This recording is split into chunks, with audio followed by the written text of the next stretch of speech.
Hello বন্ধুরা, মাহি ব্লগে আপনাদের স্বাগতম। আজকে আমি একটা ভালো জিনিস ঘরোয়া পদ্ধতিতে তেল তৈরি করতে যাচ্ছি। আমরা কোকোনাট অয়েল কিনে এনেছি, তার মধ্যে কিছু ঘরোয়া ন্যাচারাল বানিয়ে রাখবো। এটা আমরা ঘরের সবাই দিই এবং আমার মেয়ে খুব ভালোবাসে এই তেলটা, আর আমার হাজব্যান্ড। দেখুন কীভাবে তৈরি করছি। এখানে নিয়ে নিলাম প্যারাশুট কোকোনাট অয়েল। তার মধ্যে ন্যাচারাল পদ্ধতিতে তৈরি করব। এখানে কালকে রাত্রে মেথি ভিজিয়ে রেখেছিলাম। মেথি, তারপর আমরা বলি কালো জিরা, হিন্দিতে বলে কলজি। এখানে কালো জিরার গুঁড়ো একটু, আর কালো জিরা আস্তাটা নিয়ে নিয়েছি। অ্যালোভেরা জেল নিয়ে নিয়েছি। তারপর কাঁচা হলুদ, আমরা নিশ্চয়ই বাড়িতে কাঁচা হলুদ আছে, কাঁচা হলুদ একটু কুটে নিয়েছি।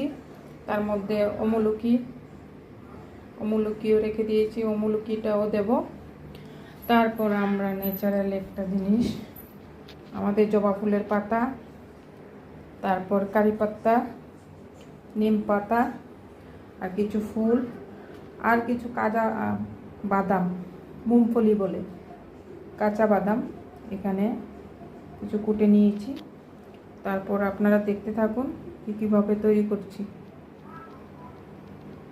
এখানে কড়াইটা বসিয়ে এই তেলটা আস্তে আস্তে করে ছেড়ে দিচ্ছি। দেখুন তেলটা যখন গরম হয়ে যাবে, আমি একেবারে তেলটা করে রাখি বেশি করে। তা আমার হাজব্যান্ডও নেয়, তার জন্য একেবারে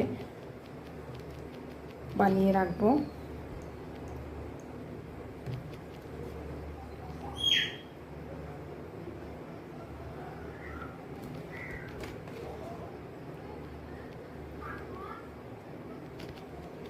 দেখতে থাকুন।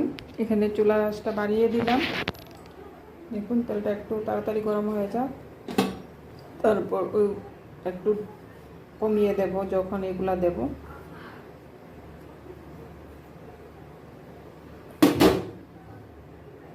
দেখতে থাকুন তেলটা গরম হচ্ছে। আমরা হাত দিয়ে দেখতে পারবো তেলটা কত পরিমাণ গরম হয়েছে। আস্তে আস্তে করে সবগুলা ছাড়তে